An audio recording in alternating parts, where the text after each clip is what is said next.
Sounds to me like you're daunted. Say it again like you're undaunted.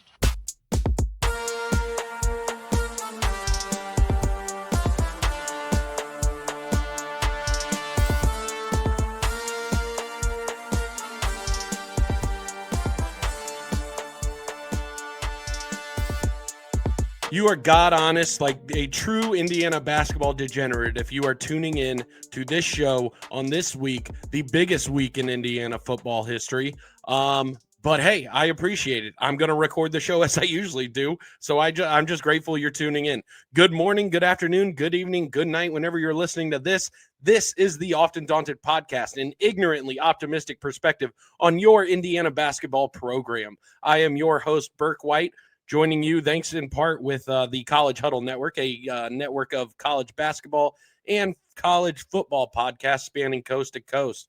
On this episode, I'm just going to be starting out with short thoughts on each of the last three games we saw the Hoosiers play and win, that being Lindenwood-Kansas State and Bethune-Cookman. After that, I'm going to follow the formula of the normal show. We're going to go Indiana news, conference news, national news, heading into the Flaunted and the Daunted after that. For those of you new to the show, if you're just finding this, hey, thank you for tuning in. Thank you for listening or watching this. If you haven't subscribed to the YouTube, please feel free to take a second, pause this audio, go on your YouTube app, hit subscribe. Doesn't cost you nothing, just inflates my ego and keeps me going here. So if you're new to the show, the Flaunted and the Daunted is the week's winners and losers around the conference. Around the world of right now college sports, but not so much just basketball for this one. It's impossible not to be just swept up in everything that's going on in the football world. So of course I'm going to dabble in it a bit today. After the Flaunted and the Daunted, it'll be on to Burke's Big Five. That's my weekly list of just 5 things that I find in just my random weekly, very subjective list over, it's basically a Mount Rushmore, but instead of 4 or 5. So for this week, it's going to be the days in my Indiana sports fandom, the top 5 most important days of my Indiana sports fandom. After that, it'll be previewing our next week's matchups, that being Minnesota. Finally, some Big Ten ball has started. Big conference matchup. I mean, we need to destroy them, but big in that it's kicking off the conference season, and we want to do so right here at the start of the Darren DeVries era. After that, it'll be on to the Louisville preview, just a huge matchup on a huge day. If that doesn't give you a sign of what might be in Burke's Big Five this week, the days in sport of my Indiana fandom. After that, it'll be the Hoosier History Hit, as it usually is every episode. And I just want to say, before we get started here with the recaps of the last 3 games the Hoosiers went and won for us, I want to say thanks to any of the old listeners, anybody who has been with me along the way as I've been recording these. We are now in episode 122 of the audio. I think it's like episode 12 or something of the video. I can't appreciate you guys enough for continuing to follow the show, continuing to support, and I just can't thank you enough.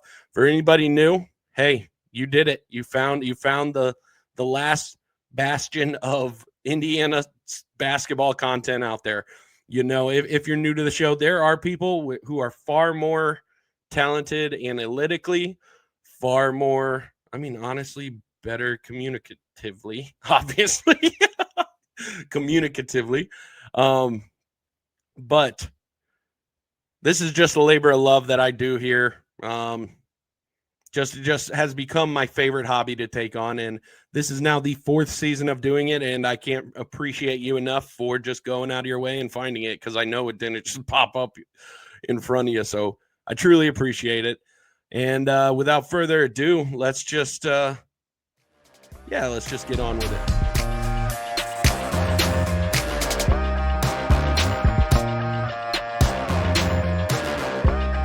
As was the case in the games prior to Lindenwood, it seemed like the Hoosiers really, really came sluggish out of the gate, making this honestly like one of the least impressive 20-point victories I've seen, with the Hoosiers taking this game 73-53. Definitely slower. Just several beats slower than we've seen them take the floor out of the gate.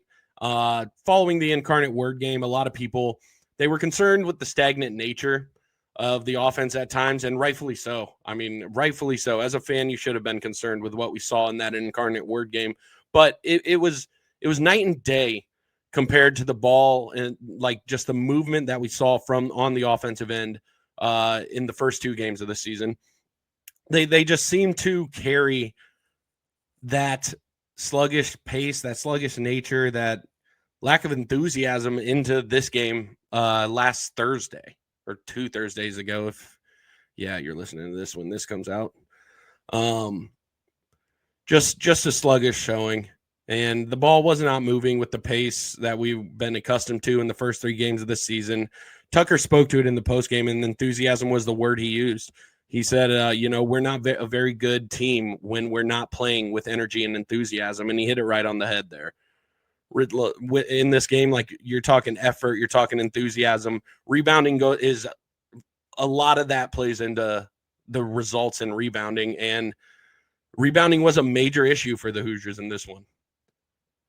They had given up 17 offensive rebounds in a game against Lindenwood Lions, and it's like that's just brutal. We're going to face so much more size throughout the conference schedule, throughout the rest of the season, that this was a jarring game. And like I said, it was a 20-point victory. You should be excited about it. You should be able to feel good about it, but it just didn't look like we had wanted. And it's so selfish and so crazy to be picky about how Indiana's winning 20-point victories this early into the Darren DeVries era. But man, the way they came out at the beginning of the season, they kind of set themselves up for this. It was just the lack of the movement on the offense made the threes taken in that first just not feel right. Like the games prior, all of the threes were smart shots that were a result of constant movement, of constant, effort to get open. And they really just stepped away from what we had come to expect. In this game, you saw Indiana miss plenty of free throws, going 18 for 27 on the night. And, if it wasn't for Tucker DeVries just finding a way to take over in the second half, absolutely lighting it up after a slow night against Incarnate Word in the game prior, Tucker was able to come back and find a way to find the bucket in this one. Absolutely. 5 for 10 on threes. We will take that all day from our head guy. If you have a problem with some of the angles, like I saw a bunch of people like, what is that shot? If you have a problem with some of the angles or ways he is going to get his deep ball up, it's time to get over it. We want him shooting the ball. Tucker DeVries is a bucket. Yeah, it's not always going to be the most balanced set shot, but he can make those leaning away from the basket. He can make those less than conventional formed 3-point shots. He's already proven he can make those, and we will need him to make those. Another cold night of shooting for the Hoosiers as a team from 3 in this one. 9 for 28 for a 32% mark. You would hope that has to be the out of the norm. Like that has to be less than what we can come to expect from this team. Hopefully meaning that, we're just banking on it, that, we can afford to shoot that against Lindenwood if we can bring a little more favorable shooting out against the likes of Louisville this coming week. Sam Alexis in that Lindenwood game absolutely played his ass off despite the sluggish nature of the rest of the team at times. And this kid isn't massive, but his motor is massive. And that can make up for so much in the course of a 40-minute game. 8 points, 10 rebounds for him, able to get 4 blocks in that game. One of the grosser 20-point victories we've seen, but nonetheless a 20-point victory. My Showalter, I'm going to keep these recaps for this game short because we got 3 this week. So my Showalter fish of the game for that one, It honestly had to go to Tucker DeVries, just being able to contribute as much as he did. 25 points on the night, 7 for 15 from the floor. Not the most efficient night that we've seen him have, but I mean, from 3, 5 for 10, what more could you ask for, honestly? 6 for 6 from the free throw line, getting it done where he could to give Indiana the respectable margin. For those just watching a box score, this didn't look nearly as bad, which, I mean, those watching the box score, that is most anybody who's ranking us. So that is most anybody who's going to go on a national stage and say they have an opinion on us. So I'll take it all day. I'll take a 20-point victory, even if it didn't look how we wanted it to. I'll take it. And then we could move on to the Kansas State game. And that's honestly how I felt following that game. So, yeah, let's get on to the Kansas State game.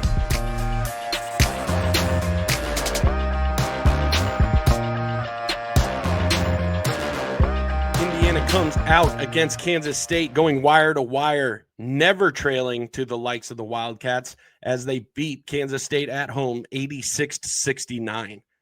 And this was a high-scoring Kansas State team. They held the 69 points. Indiana entering this game was 9.5 favorites. So we should have been, we should have went into this game thinking that we could get the better of them.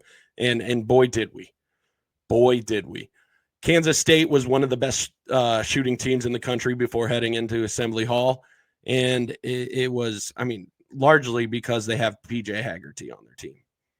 And you see, again, talking about just the box score watchers, whoever is going to rank us, whoever is going to have a voice on the Indiana Hoosiers, they can say 16 points is very respectable from PJ Haggerty. Man, that was a hard 16 points to get.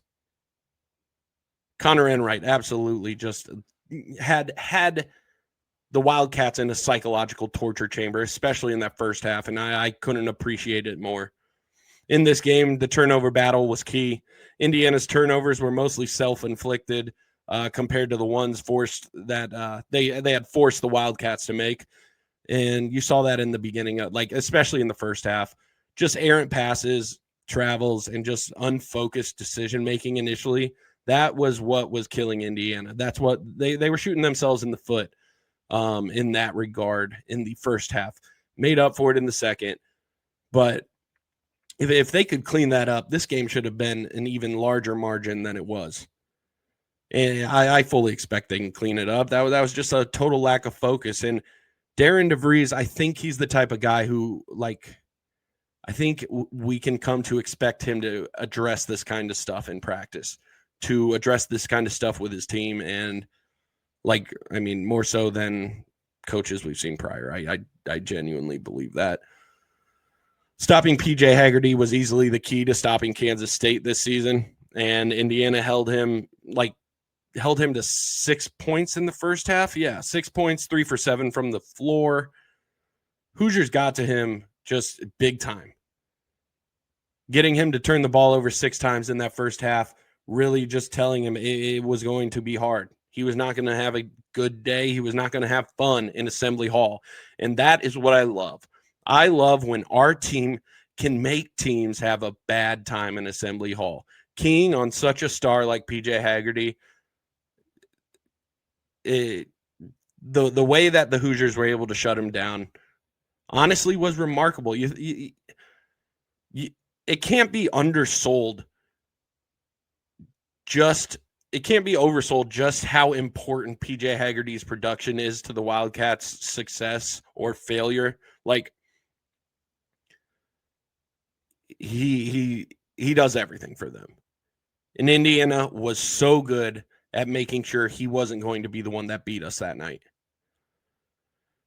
Rebounding came out the tip with the effort and fire that Indiana definitely needed to negate our rebounding struggles. Looking at the battle, Indiana with the rebounding advantage, 35-28. Definitely making up for the lack of size that we've heard a lot about. It was an effort-driven rebounding effort. So just appreciate the way that they came out in that game for it. Despite going about 5 minutes without a bucket, the Hoosiers took the 39 to 27 point lead into the half, and that was a rough 5 minutes. But despite the cold stretch of play, the hot stretches really showed us. I mean, it really gave me confidence that Indiana can shift the scoreboard in just a moment's notice like that. Like, we can have 5 minutes without a bucket if the Hoosiers can just light it up on a moment's notice.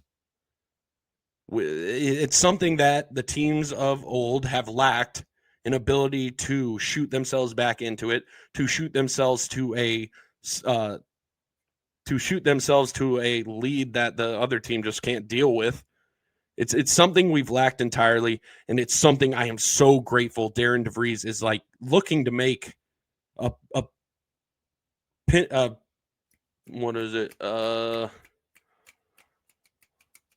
a staple, let's use that word, staple to his program. Even when Tucker DeVries is off, the Hoosiers can find a way to decimate a team of Kansas State's caliber. Like Tucker DeVries in that game, we saw him light it up from 3 the game prior. In this one, he ends his night with 9 points. An uncharacteristic 9 points, going 4 for 11 from the floor. An uncharacteristic night from deep, going 1 for 6. It's nice to know when option A isn't working. We have plenty of other guys who can produce at a level, at a rate that can keep us in games, can keep us in the lead in games like this. We don't have an option A, and if the option A isn't going to be working, we can go ahead and we can rely on these guys. It used to be if option A wasn't working, like think about the last 5 years of teams we've had. If option A wasn't working, largely being Trace Jackson Davis or Khalil Ware or, the pick and roll with Ballo, Malik Renew too, I guess, B. But if those options weren't working, we used to be able to just go ahead and, that's just, we're going to lose this game. And even in games where it was working, oftentimes it resulted in, 3 points is worth more than 2. And the other team seems to know that. And our team just can't wrap our minds around it. But this year's team, this new era of Indiana basketball, it seems like so many guys have so many different ways to contribute offensively that this team can survive rough nights from 1 or 2 of our offensive centerpieces. Speaking of just the effort on the defensive end, key guy in this game was easily, in my mind, Connor Enright. He's my favorite pest. Insane defense, guarding PJ Haggerty like he did, just absolutely insane. Had whoever he was on, had them in a psychological torture chamber. PJ started to find it a bit, but if you were able to shut him down for a half this game, that makes it pretty damn hard for Kansas State to compete with the way that they play, basically with everything going through him.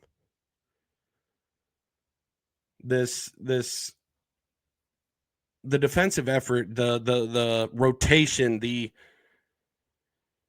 constant tenacity that this team has shown on that end, I cannot speak highly enough about. I cannot be more proud to have a team that's doing that finally. Just doing the little things on the defensive end that make a difference. Effort don't cost them nothing. And they're more than willing to use it. Especially guys like Connor Enright, that absolute dog, absolute pest. Love that dude. Tate Connerway continues to be maybe just the largest stabilizing factor on the team, and that was definitely on display in this Kansas State victory.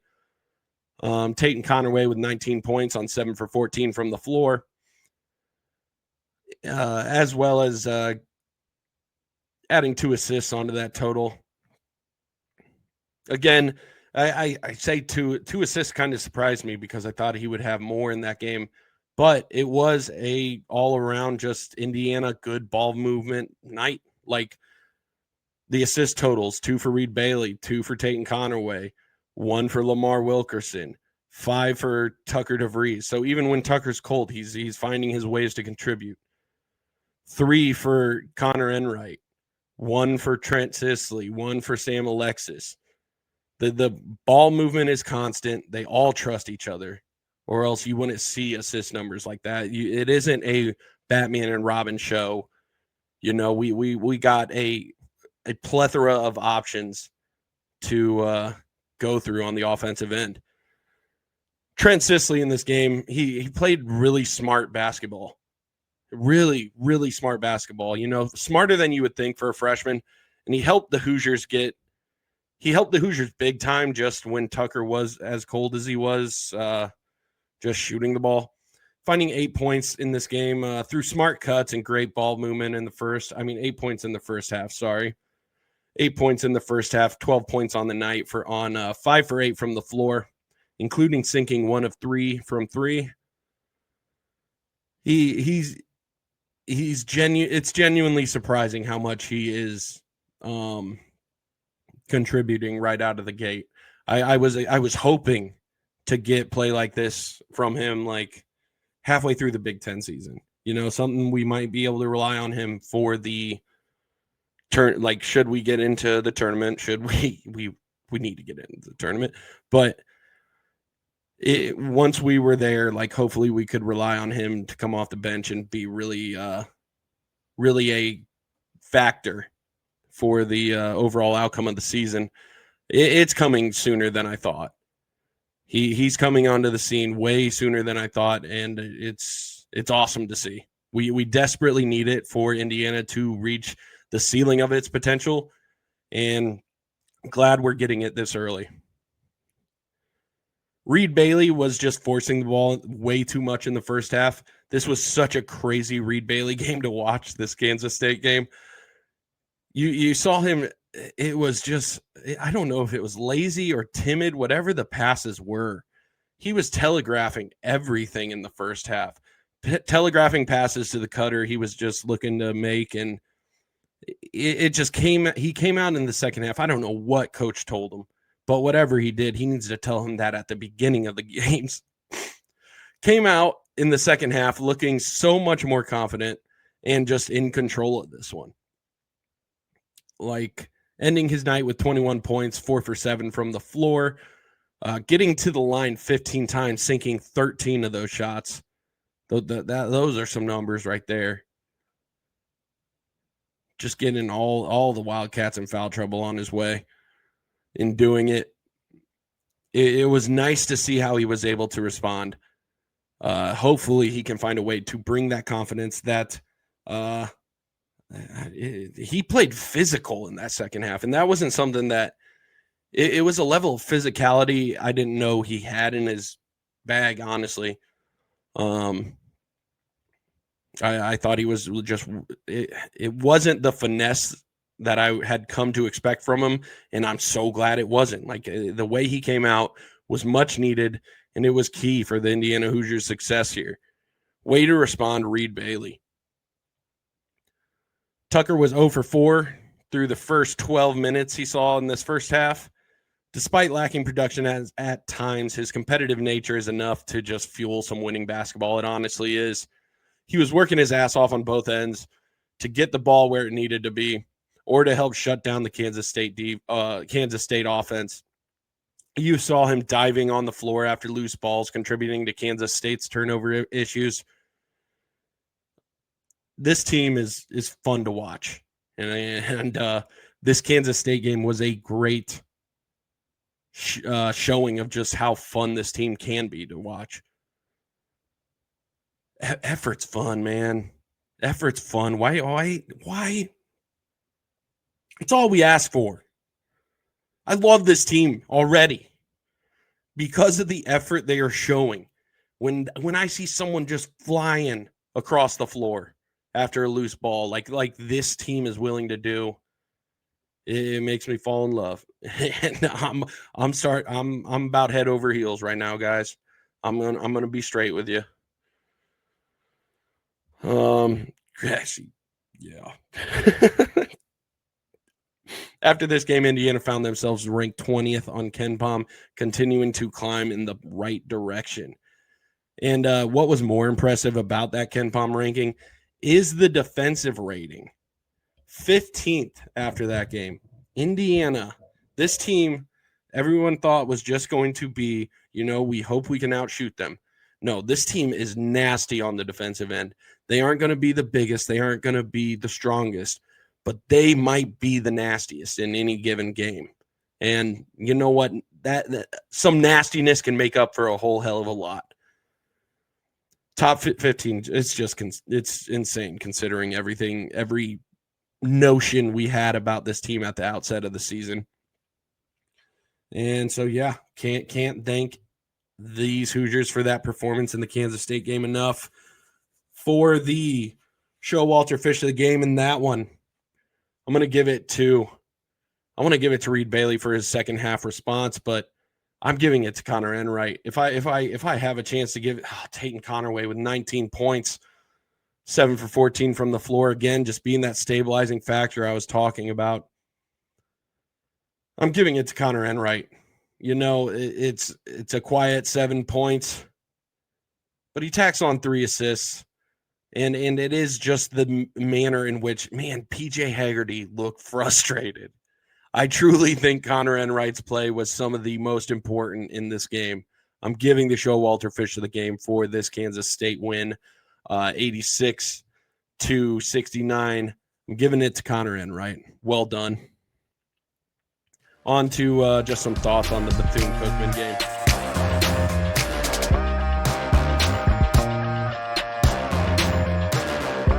Indiana beats Bethune-Cookman in Assembly Hall 100-56. And with that 100-point outing, Darren DeVries now has more 100-point performances than Mike Woodson did in his entire tenure.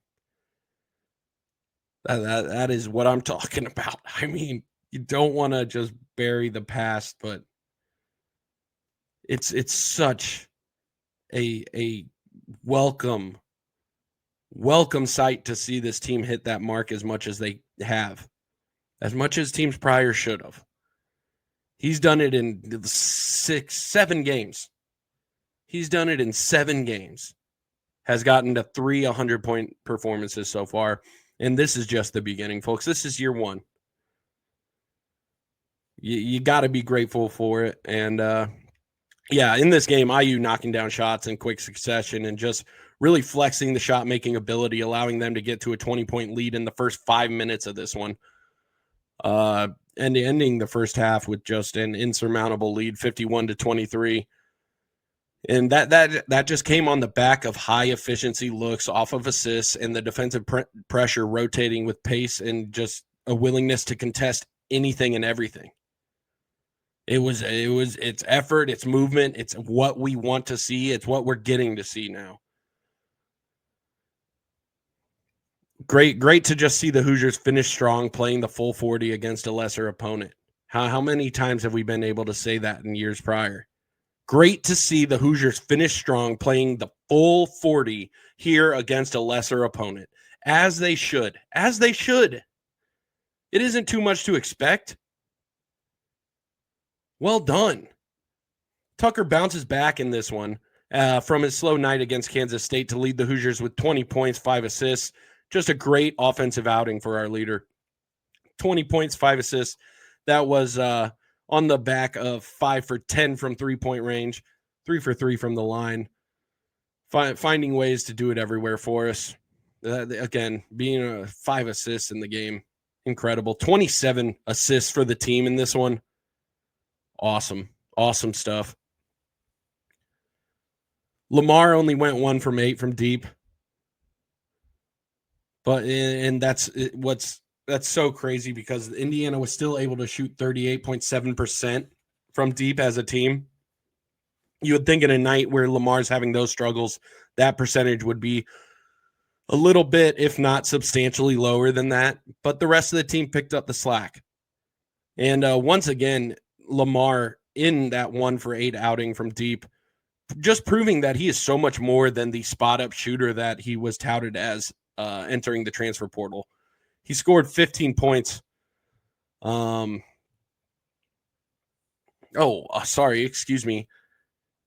points on the day, going 7 for 15 from the floor. finding ways to attack the rim, just making sure that scouting defenses, they know they have to guard him everywhere on the floor. He isn't going to be just lurking on the outside. He can do damage to you anywhere on that half of the floor. And if you're guarding him, get ready. Hope you did your cardio. It's going to be a long day on the defensive end. Again, in this game, Connor Enright, the man, only 3 points, but it isn't the buckets he scores in particular, which, I mean, that 3-point was still very important because those 3 points came off of the one shot he took on the day, the one shot he took from deep, the one shot that makes sure he has to keep whoever's guarding him honest. They have to guard him from out there, meaning he can open up the floor for everyone else, meaning he can cut into the interior and pass it out to the open shooters. It's so beneficial if he's able to sink. Like, if he's only taking one shot, the fact that he can make that one shot is so beneficial to the total all just production that this team is capable of. In this game, Connor Enright, 7 assists, team high 7 assists. Like I said, keeping the defense honest, making sure they have to guard him out there because he's going to hit the one shot he takes. So watch it because he's capable of making those. We like in this game. Only one turnover for him. He's a beast. He's a menace, and he's ours. Thank God. We are going to need Reed Bailey to find far more of his second half performance against Kansas State as opposed to this one against the likes of if we want to compete against the likes of Louisville on Saturday. And he was just playing a bit more, just less it honestly just seemed less confident in this game than he came out in the second half with against Kansas State, ending his night with 5 points, 1 for 4 from the floor in his 18 minutes in this game. And we didn't necessarily need him in this game, but we will need to call on him far more often than we don't, just based on the needs of our overall height for this team.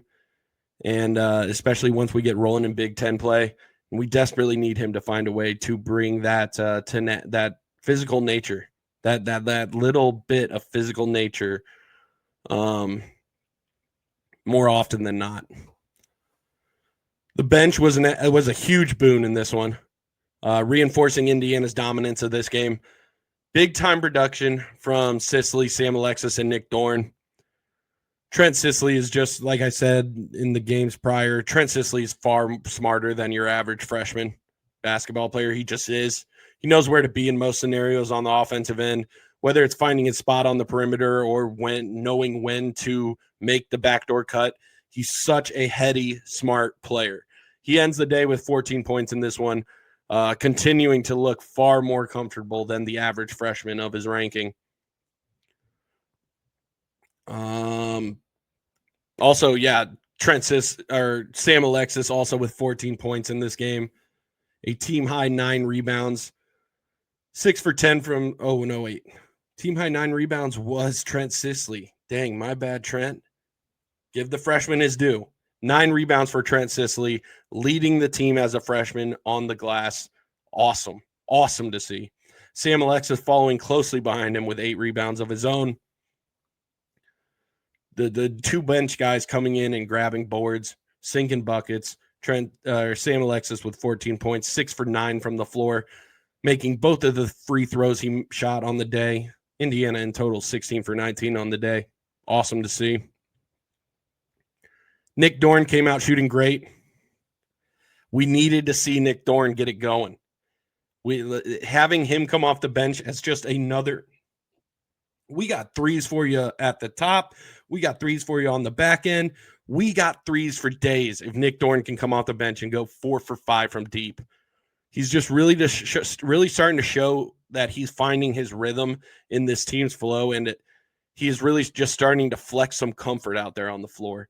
Awesome to see him find that in this game. Able to also tally an assist. Again, Indiana with 27 assists in this game. Awesome.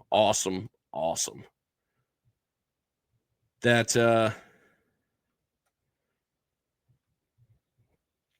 following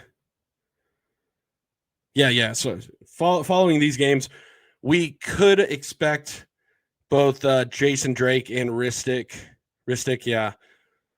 they should be coming back later this month, and then we just can see what kind of depth Indiana truly has, because these bench guys are already producing more than we have become accustomed to from our bench.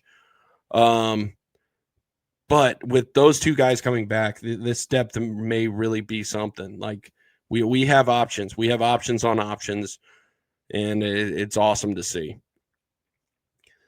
Following this team's performance, Indiana moved up to the number 19 spot in KenPom. The next highest Big Ten team, just the next team right above them in the Big Ten, would be Illinois at 17. My bad. And the next lowest, the team right below them, was Iowa at number 21. Following these three games, Indiana sits at second behind Purdue among all college basketball for assist-to-turnover ratio, 15th in the country in offensive efficiency, 11th at opponents' points per game, second only to Michigan State in the conference, 6th in the country for defensive efficiency, good for 6th overall, just ahead of Michigan at 7th. And all in all, this is everything you wanted to see from a tune-up game prior to taking on the first Big Ten opponent of the season. This team, it's going to be a fun year. You know, we couldn't have possibly had that high of expectations for this team heading into the first season of the DeVries era. But boy, they are doing a lot to, warrant expectations of their own. So awesome to see. Indiana goes 3-0 since our last time we're recording, and here's hoping we can continue on. Stay undefeated, boys. There you go. Let's get into the Indiana news.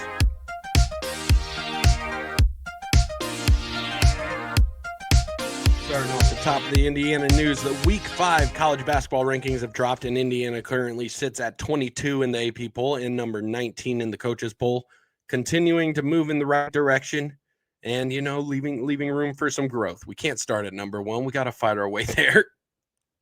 Awesome to see just how quickly it's turned around here in the DeVries era. Other Indiana news, last week, this guy, Mitch Sherman from The Athletic and Locked On Nebraska, he had a whole lot to say about our fan base, and I didn't take too kindly to it. I didn't like it. He tweeted out a image of, two fans booing a Nebraska volleyball player in Wilkinson Hall. Well, boo-hoo. Like, Indiana fans booing a Nebraska volleyball player, the number 1 team, they kind of built for that moment. And he just said, not sure if Indiana encourages these people act this way in every match, but when they're allowed to stand inches away from the players, that's an embarrassment. Anyway, unbeaten Nebraska goes home after just talking about how they won. I just want to say, don't come at my people like that. Have an ounce of perspective, dude. Like, call me old-fashioned, but I want the opposition to have a terrible time when they're in my venues. I hope they have the worst times when they're in Bloomington. If you're not a Hoosier, I hope you have a bad time. I hope you leave in tears. No offense to your athletic teams. I mean, I'm sure they're great people, but they aren't my people. I hope they have bad times in Wilkinson Hall. I hope they have bad times in Assembly Hall. I hope the Nebraska Cornhuskers, they have bad times in Memorial Stadium now. So I just want nothing but bad times for the opponents in Bloomington venues. And this picture outing these students like this, like, dude, get over yourself, get some perspective, and move on. Come on. Despite the SEC's best efforts, Indiana remained number 2 on the latest college football playoff rankings. And I'm I'm just sick of the SEC cherry picking, sick of SEC fans thinking we can all just beat each other. So we must all just be the best. You know, we can all beat each other. So we must all just be the best football team there is. And instead of questioning, you know, maybe we all just beat each other because none of us is truly dominant. None of us stands out above the rest. And we're just all mid as hell. And just no one in this conference has consistency. I just don't know how they can't question that. Our best team lost to Florida State. That's that conference. Their best team lost to Florida State. Their highest ranked team hasn't played anyone. Oh, wait, they did. They played They played one team above the top half of their conference, and that team lost. It's insane. I hate how they can just, and ESPN's just working right in tandem with them. It's nasty bedfellows in that regard. Yeah. They just cherry pick the narratives they want, and it's sad. It's sad. Oh, recruits visited Saturday during the Wisconsin game. 4-star Jack Kennan, 6'6", 215-pound small forward, out of Slinger, Wisconsin, and 5-star Josh Lindsay, 6-foot guard, out of Louisville, Kentucky, were both visiting during the Wisconsin game. And I just have to say, it's so awesome that our football team might be able to lend a hand in basketball, like recruiting now. It's just such a better environment to sell recruits on now that Memorial Stadium is just buzzing louder than it ever has before. Also, on an official visit on November 19th was 4-star 6'8" wing in the class of 2027, Trevor Manhertz, coming from Cary, North Carolina. Right now ranked as the number 63 overall recruit by 24/7 Sports and the number 9 by the National Composite. Number 90, sorry. Lenardi's latest bracketology has the Hoosiers as an 8 seed. This came out on the 24th, so I'm suspecting it should be higher following the Kansas State performance. Here's hoping. And as for Torvik currently has us sitting at 20, right behind Kansas and Kentucky at 19 and 18. Hoosiers standing strong in the net rankings as, the dreaded net, the bane of our existence for the past few years. Kind of doing us some favors here. Indiana currently sitting at 11th in the net rankings, right behind Michigan State at 10 and Louisville at 9.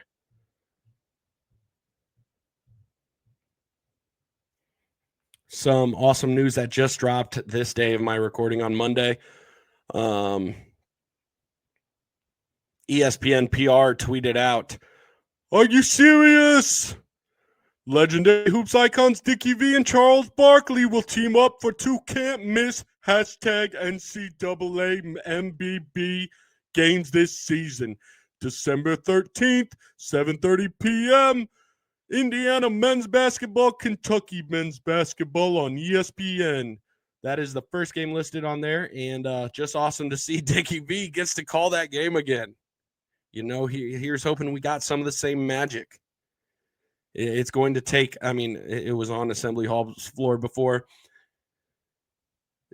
It's not as hype of an opponent as they came on to the season as, but nonetheless, getting that win in Rupp Arena at the restart, the jump start of this rivalry again. Man, I desperately want it. And it's just awesome to see that Dickie V is going to be on the call. Some people are over Dickie V. I'm not one of those people. And lastly, Indiana news, biggest day, probably the biggest day in Indiana hoops or sports history, is on Saturday. The Hoosiers are going to the Big Ten Championship with a chance to take home their first Big Ten outright title in football since 1945. Me and my crew will be in the South Lot, and I'll be seated in section 420 if if anybody else is around. It's just going to be awesome. It's going to be awesome. Indiana opened as 5.5 underdogs in the game against Ohio State. And with that game against Louisville, who is a team that is a national title contender in that conversation, who's got it better than us? Everyone in Indianapolis, every Hoosier in Indianapolis, who's got it better than us that day? Come on. Let's get on to the conference news.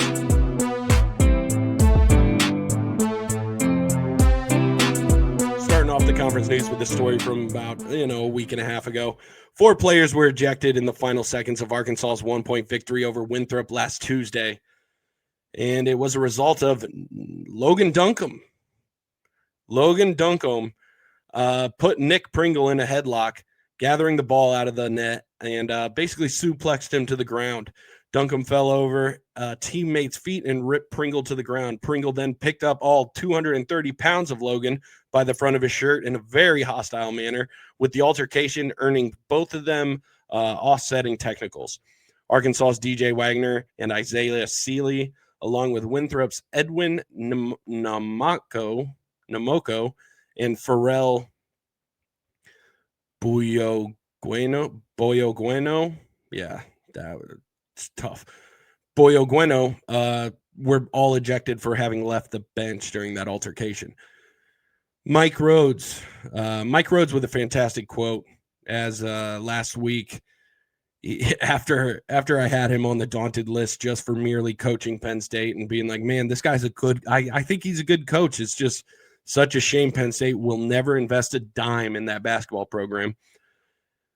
That following week, he had a pretty nice gem of a quote. The following week, he had a pretty nice gem of a quote saying, following Penn State's 84-80 win over Harvard on the 19th, Mike was asked about his team's struggles from the free throw line in that game after they had shot 17 for 25.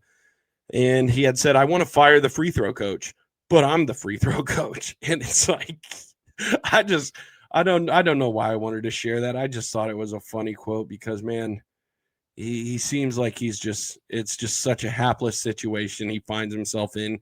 He wanted to coach at a big time, like a big conference program, and it just stinks. It's Penn State. It just stinks. Michigan jumped 4 spots in both the AP. They are now sitting at number 3, and the coaches poll now sitting at number 2 following their show of dominance, winning the Players era.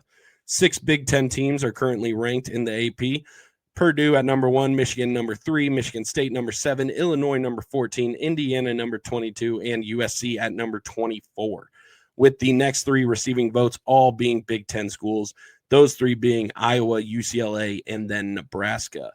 The latest Cats 23 has been announced, with number 1 going to a split decision between Purdue and Arizona. Number 3, Michigan. You have Michigan State at 6. Indiana at 14 from Mr. Andy Katz. Illinois at 19. USC at 21.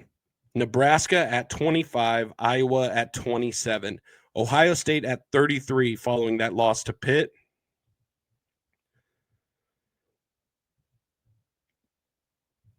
For your Big Ten Weekly Awards, we have 2 weeks of them to record on this one. Last Monday, the Big Ten announced its weekly award winners. Maryland's David Coit earned his first Player of the Week honor after scoring an Xfinity Center men's basketball record 41 points, tied for 3rd all time at Maryland. That kind of blew me away because I'm like, most of the Maryland teams that I remember from the past decade, maybe, they've all kind of been a one-guy show. The fact that this David Coit guy came out and won it this year, pretty impressive stuff. Setting 41 points in that game. In the Terps' 95-90 overtime win over Mount St. Mary's. That's a tough look. The graduate student recorded 16 of Maryland's final 19 points in the last 6 minutes and 27 seconds of the second half, including the game-tying three-pointer to force overtime and save Maryland's reputation with that one.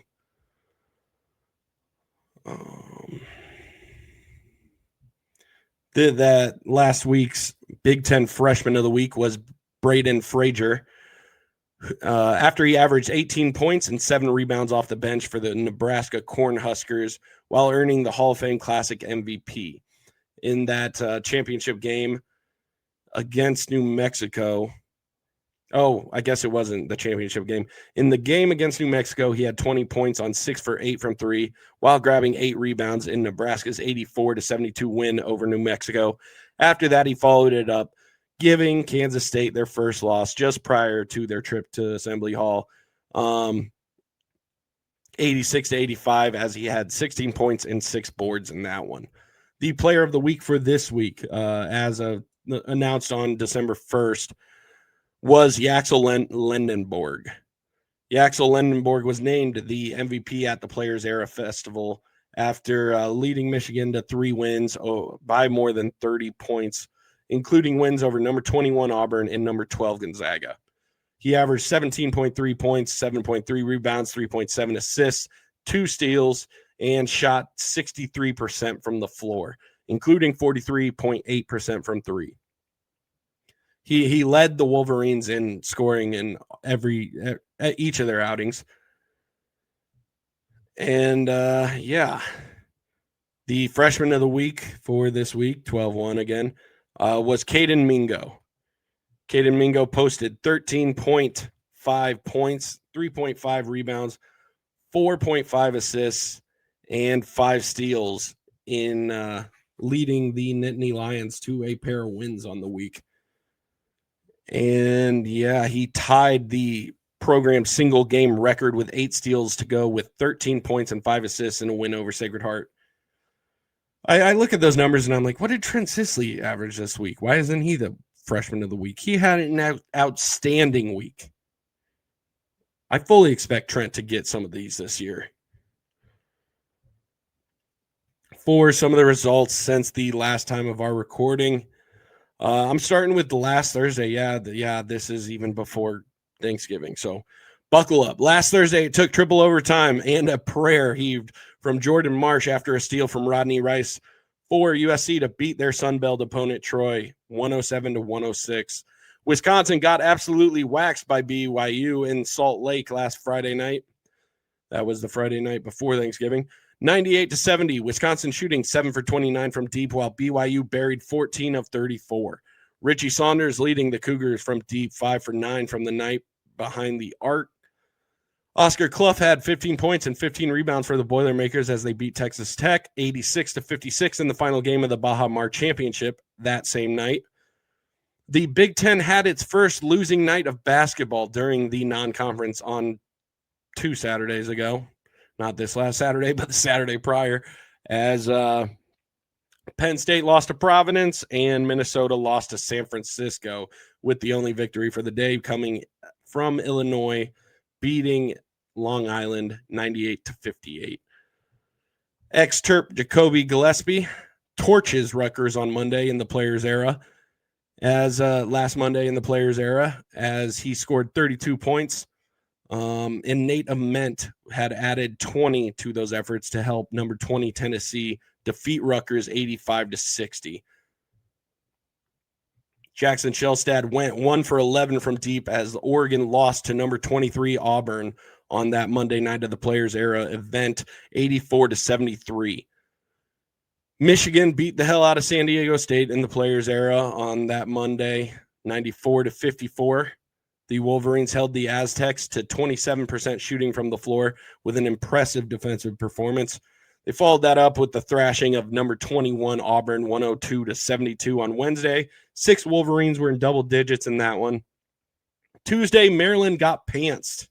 That last Tuesday, Maryland got pantsed on national television, losing to Gonzaga 100-61, going 5 for 21 from deep compared to Gonzaga's 14 for 33. Miles Rice with one more turnover committed than point made, 2-1. The Terps followed that up with a 105-72 point loss to Alabama on Wednesday to end the Players Era Festival with a negative 71 point differential through their first 2 games of it.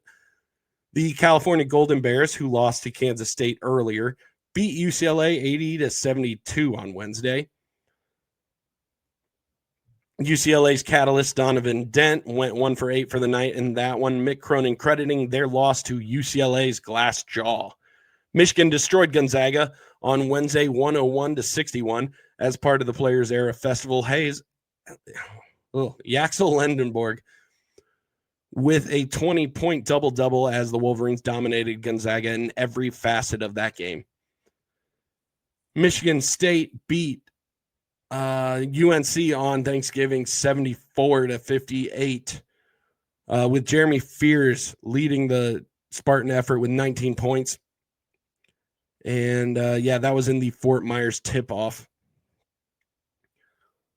Creighton beat Oregon on Christmas Day 76-66. Oregon shooting 1 for 15 for 7% from 3 in that game. This last Friday, the Big Ten went 1 for 5 on the day. Tryptophan beat the conference last Friday. Purdue with the lone win over Eastern Illinois 109-62. UConn beat Illinois 74-61. Colorado beat Washington 81-68. Just on the side, everyone was pretty high on that Washington team heading into the season, and I just have not seen it yet. 74 TCU, a team that they came out so bad to start the season. TCU beat Wisconsin 74-63. Pitt beat Ohio State on that last-minute second buzzer beater 67-66. And Santa Clara beat Minnesota 86-75. Illinois lost. Yep, I said that. As of Sunday, 7 Big Ten teams remain undefeated, that being Nebraska, IU, Iowa, Michigan, Michigan State, Purdue, USC, and the next team actually listed with the best overall record is Penn State. Good for them, 7-1. Haven't played anyone really, but hey, still good for them. That is all I got for you on the conference side, the national side. Let's get on to the Flaunted and the Daunted for the week.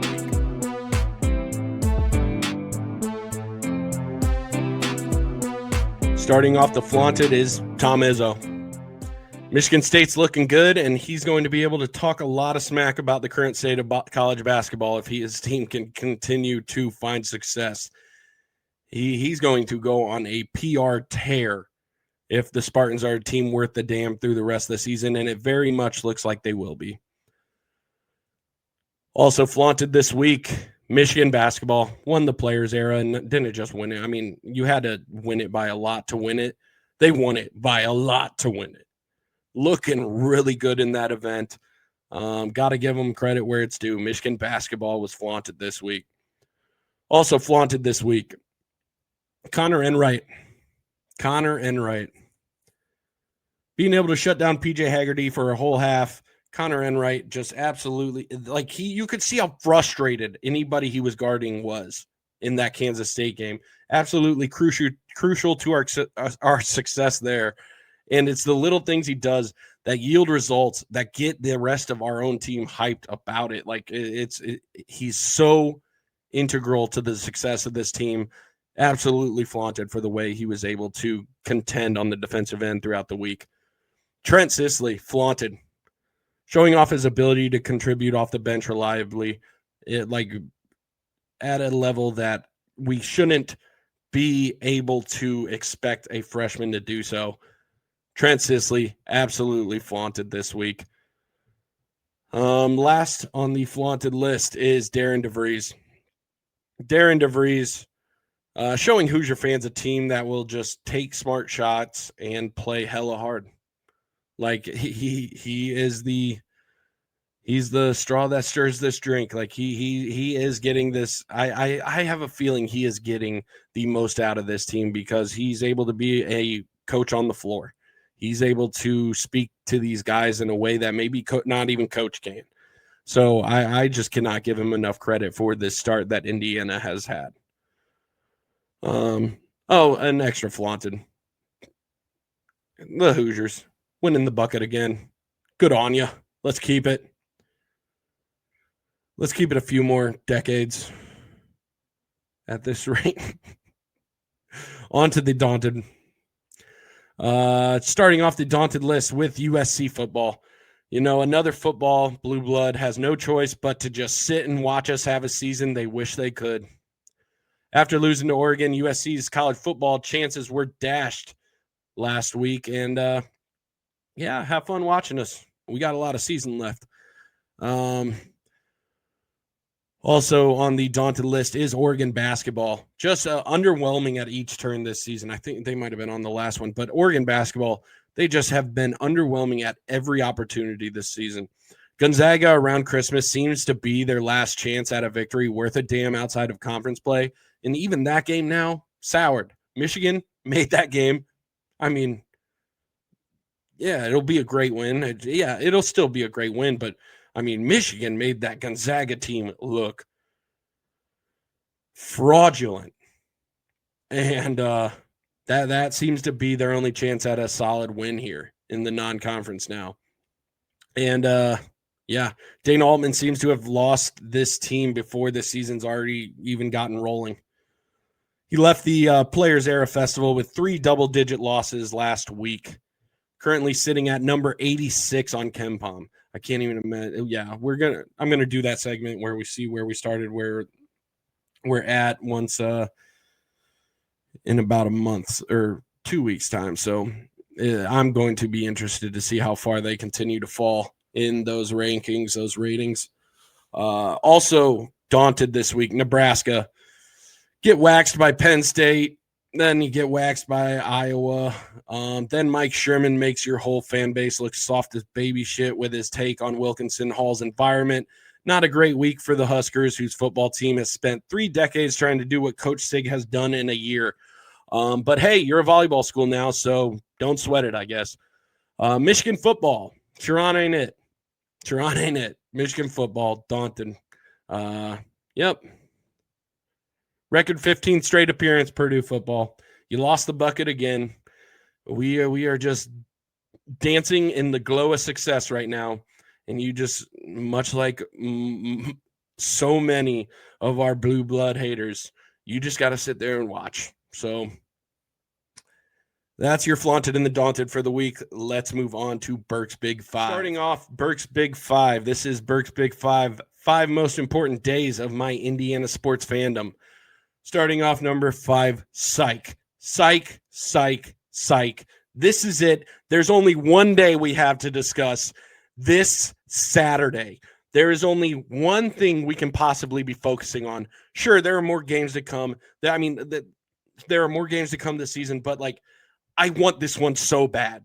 We need to end a 30-game losing streak to the likes of Ohio State.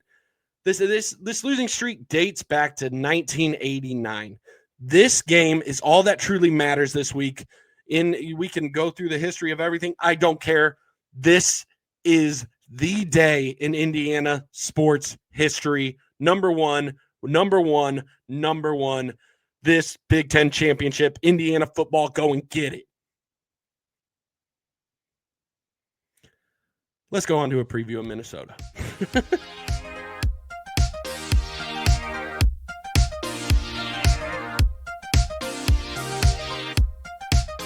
Indiana takes on Minnesota at 7 p.m. on Wednesday. Minnesota currently ranked 114th on KenPom with the 119th offensive rating and the number 125th defensive rating, playing with the 355th adjusted tempo. So it's going to be a slow one. Currently playing with that 355th adjusted tempo out of 365 schools. Currently, points per game, Indiana has the edge there, 89.6 to 73.5 by Minnesota. Minnesota also, while playing less possessions per game, allowing more points, 68, as opposed to Indiana's 62. Shooting currently, they are currently one of the teams that is rebounding less than us.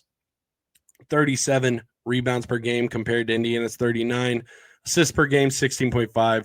They are currently sitting on a 3-game losing streak, with their last 5 games being a win over Green Bay, in which they took Green Bay to overtime, 72-65, a win over Chicago State, 66-54, a loss to San Francisco, 77-65, a loss to Stanford, 72-68, and a loss to Santa Clara 86-75.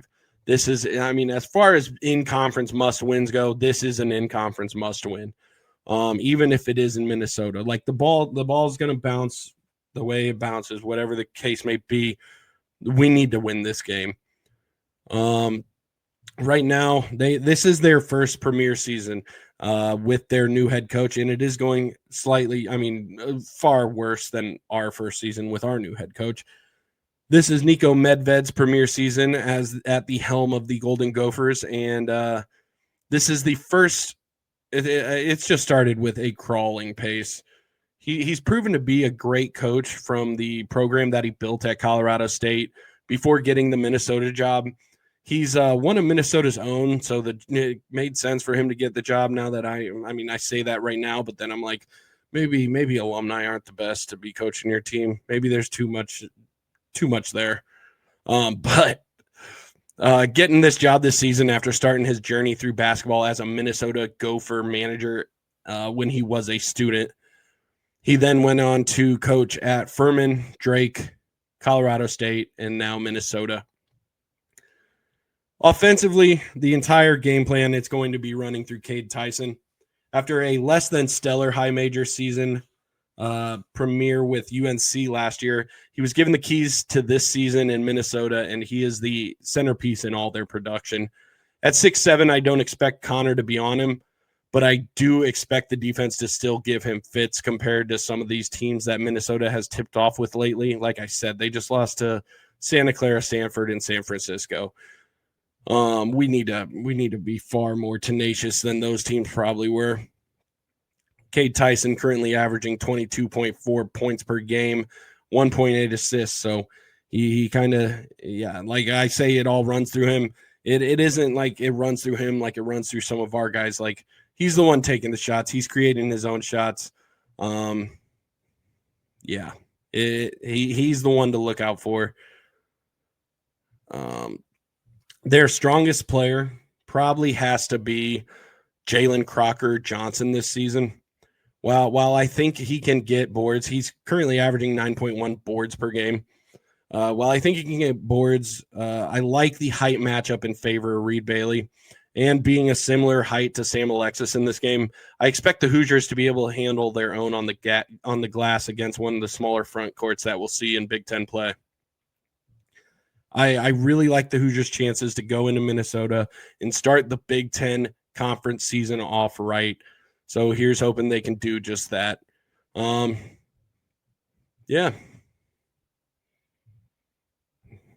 people to look out for, I guess. Got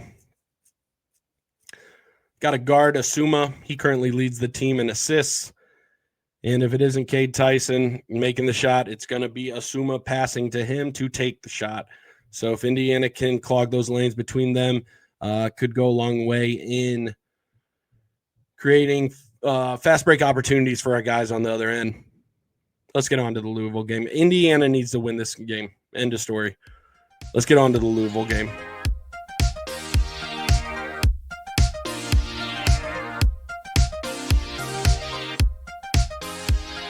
Indiana is the home team as they take on Louisville, the away team, at Gamebridge Fieldhouse this Saturday in Indianapolis, 2:00 p.m.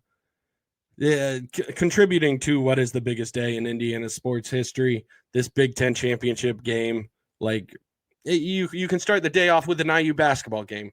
I'm previewing this game. I'm excited for this game. I'm going to be tuned into this game.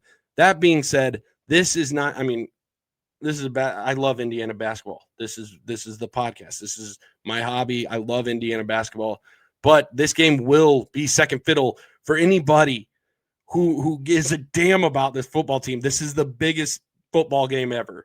That being said, we need our basketball team to not reflect that at all. This needs to be the biggest game for them. I need them to be focused on this Louisville team, having a good showing in what will be like the country, one of the first good looks that the rest of the country gets at our team.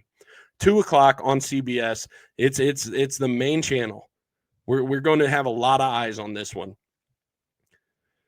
Louisville currently according to ESPN's matchup predictor, has a 68.3% chance of taking this one over the Hoosiers, who are sitting at 31.7. They are currently ranked number 8 on KenPom with the number 2 overall offense and the number 29 overall defense, playing at the 59th tempo. They currently sit at number 9 in the net rankings. Number 9 versus 11. That's a good net matchup.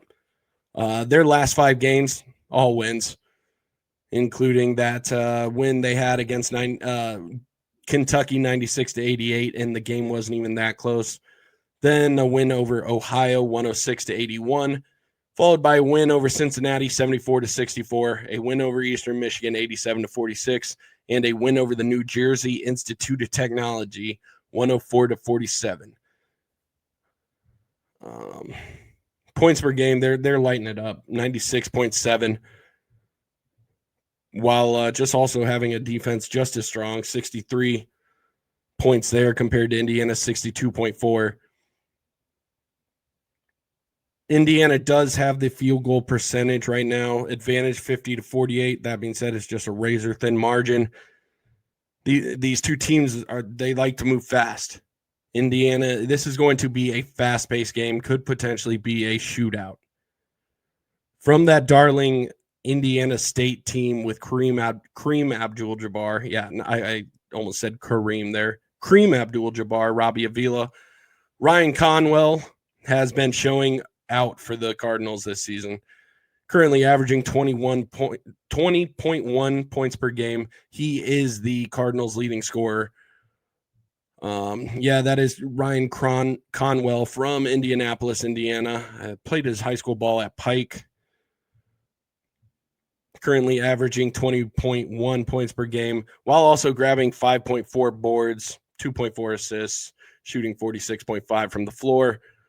The other guard to watch is absolutely going to be their standout, their superstar freshman, Mikel Brown Jr., wearing number 0 on their team, 6'5", 190 pounds from Orlando, Florida, currently averaging 17 points per game, 6 assists.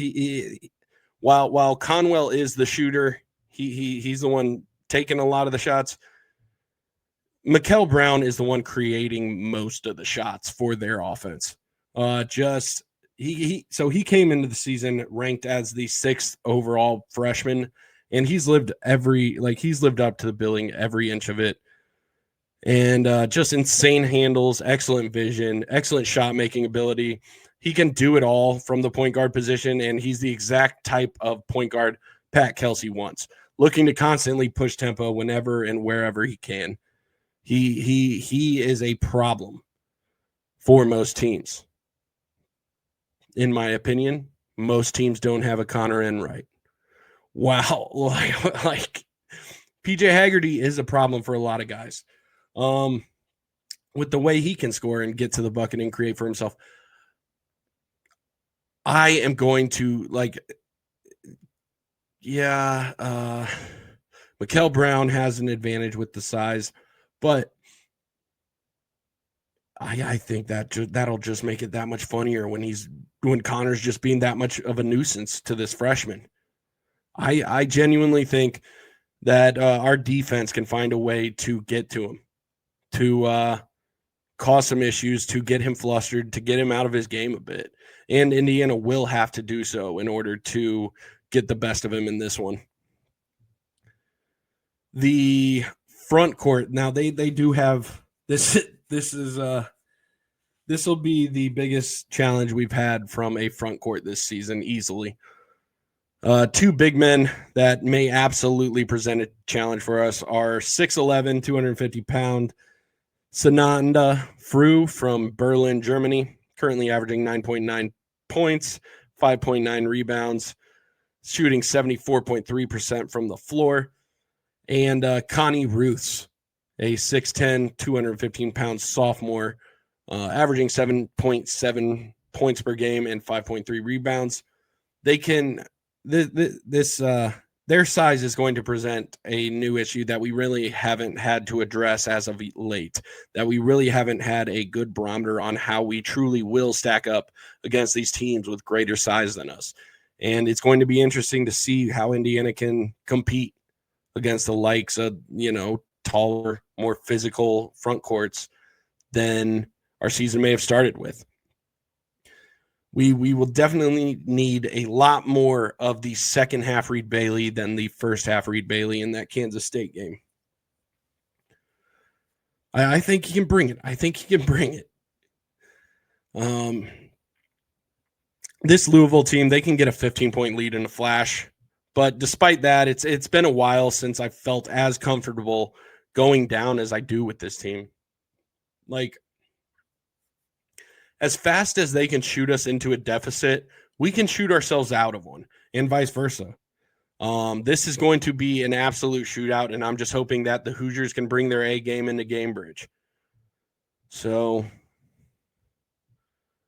yeah, who do I think is going to win? I'm always going to say the Hoosiers. This show is an ignorantly optimistic perspective. I truly believe that the Indiana Hoosiers can get the best of the Louisville Cardinals in Gamebridge on Saturday. Just already getting us hyped up before we head into Lucas Oil and take on Ohio State for the Big Ten championship. Let's get on to your Hoosier History Hit, and then we'll get you on out of here.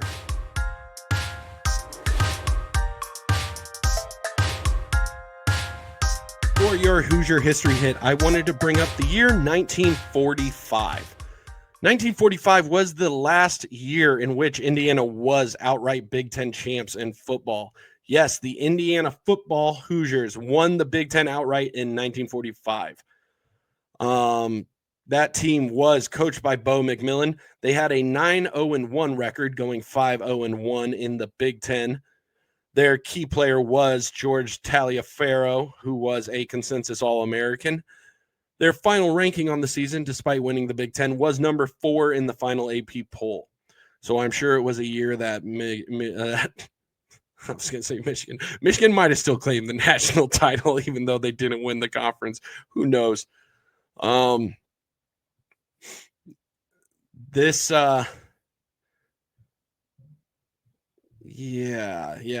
just looking at the year 1945 home prices. Yes, I just wanted to give some context for what the world was like the last time Indiana was at this height of their football supremacy. 1945 home prices. The average cost of a home was approximately $3,500 to $4,000 through the mid 40s, with specific examples like $3,450 in 1944. Inflation adjusted, that would be about $68,000 in 2025 dollars. Needless to say, totally different world. Groceries and food, eggs will cost you 58 cents for 1 dozen. Milk was 63 cents for 1 gallon. Fresh ground hamburger for 1 pound would be 60 cents. Bacon, 1 pound of bacon, 43 cents. Admission into your movie with your prettiest gal in 1945 would be about a quarter. Candy bars, about a nickel. But absolutely the largest factor in 1945, no surprise to anyone, had to be World War II coming to an end. Never forget that Finland was part of the Axis powers until March 3rd, okay? Never forget that Finland was part of the Axis powers until March 3rd of 1945, basically waiting until everybody was at the finish line to switch up and join the winners.